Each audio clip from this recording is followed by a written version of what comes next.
You know, I've been around a while myself. One of my favorite quotations about age comes from Thomas Jefferson. He said that we should never judge a president by his age, only by his work. And ever since he told me that, I've stopped worrying, which makes me think of a story. Everything makes me think of a story. About 3 dogs, an American dog and a Polish dog and a Russian dog. They were all having a visit, and the American dog was telling them about how things were in this country. He said, you know, you bark, and you bark long enough, and then somebody comes along and gives you some meat. And the Polish dog said, what's meat? The Russian dog says, what's bark? I have to interrupt right here and tell you that one of my visits, I won't name him, I don't want to embarrass him, but one of the heads of state that I met with on this visit, he gave me one while I was on the way. He told me the story about the 2 fellows in the Soviet Union that were walking down the street, and the one of them says, have we really achieved full communism? Is this it? Is this now full communism? And the other one said, oh, hell no, things are going to get a lot worse.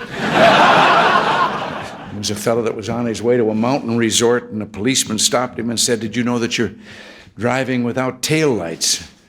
And the driver hopped out of the car. He was so badly shaken that the officer took pity on him and said, well, now, wait a minute, calm down. It's not that serious an infraction. The fellow said, it may not mean much to you, but to me it means I've lost my trailer, a wife, and 4 kids. It's always an honor for me to be with individuals like yourselves who understand the value of freedom. I'm reminded of a story about a conversation between one of our citizens and a Soviet citizen.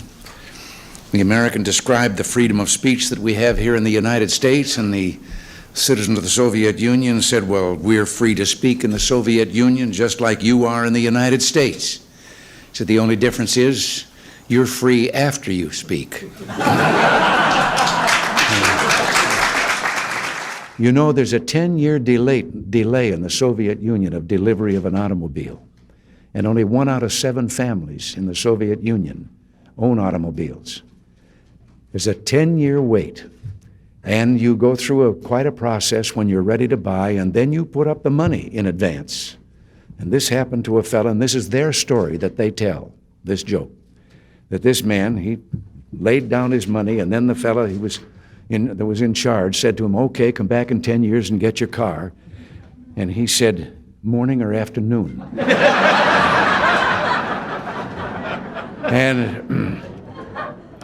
And the fellow behind the counter said, well, 10 years from now, what difference does it make?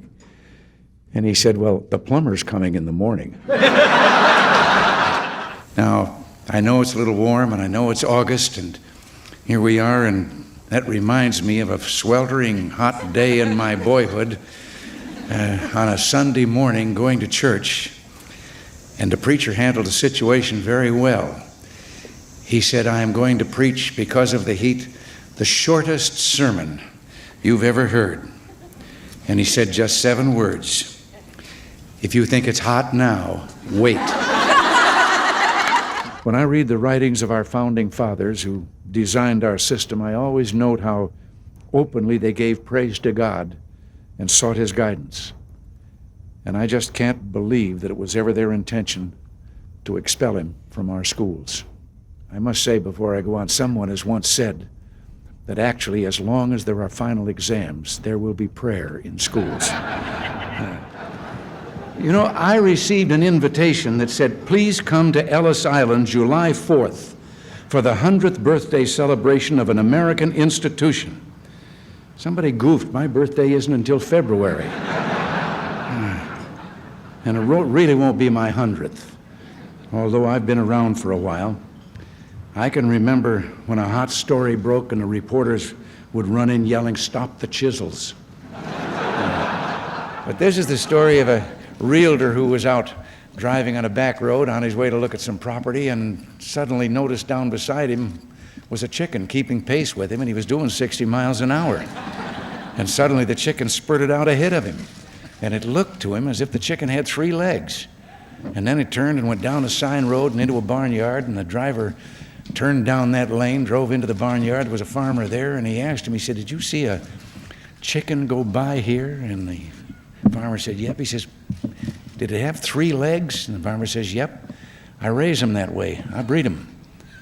He says, you do? He said, how come? Well, he said, I just love the drumstick, and Ma always liked the drumstick, and now Junior's come along, and he likes it, and we just got tired of fighting over it, so I've been breeding 3-legged chickens. And the driver said, well, how do they taste? He says, I don't know. I haven't been able to catch one yet. There aren't any words that can properly tell you how bittersweet these days are, and the things that we would like to say to all of you. You know, I keep remembering back, and not too far, when someplace along the line there would always be a picture of a president standing in the Oval Office, looking out the window, usually the picture from behind, and he's standing there, and then his words are quoted as a tag for that picture about, this is the loneliest place, and what a lonely, and so forth. I don't know about them. I haven't been lonely 1 minute. I have been collecting stories that I can absolutely establish are told by the people behind the Iron Curtain in the communist bloc. And they're stories that reveal their kind of cynicism about the system under which they live. And one of the more recent ones that I heard was about the man walking along the street at night, Moscow. Soviet soldier called to him to halt. He started to run. The soldier shot him. And another man said, why did you do that? Well, he said, curfew. Well, he said, it isn't curfew yet. He said, I know. He's a friend of mine. I know where he lives. He couldn't have made it.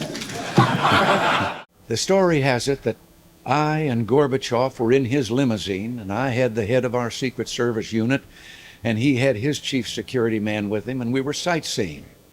And we got out to where there was a waterfall, and the Secretary General Gorbachev said to my man, go ahead, jump, go over the fall. My man said, I've got a wife and 3 kids. So he turned to his own man and said, go on, jump, go over the fall. And he did. My man went down the rocks around the fall to see if he could be of help, and there he was down there wringing out his shirt. And he said, when he told you to jump and go over the falls, why did you do that? He said, I got a wife and 3 kids. Down in Texas during the 1976 primary, they had me out knocking on doors. And I remember one kind of rural area.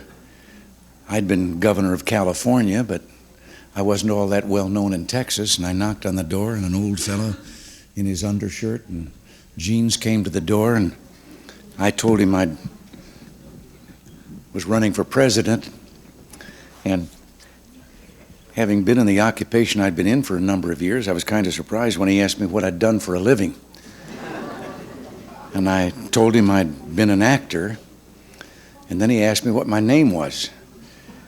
And I thought, well, maybe if I give him a hint. And so I said, well, my initials were RR. And with that, a face lit up, and he turned and he ran back into the house, and he was yelling, Ma, come on out here quick. Roy Rogers is outside.